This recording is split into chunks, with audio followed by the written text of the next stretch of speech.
నీలమేఘశ్యామ నీవే తండ్రివి మాకు, కమలవాసిని మమ్ము కన్న తల్లి.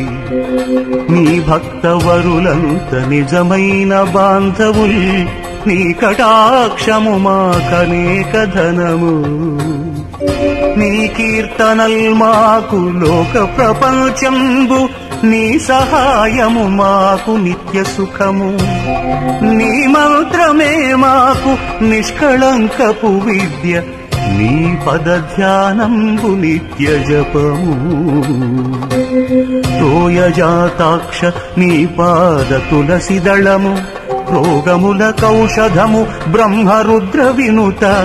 భూషణ వికాస శ్రీధర్మపుర నివాస, దుష్ట సంహార నరసింహ దురిత దూరా.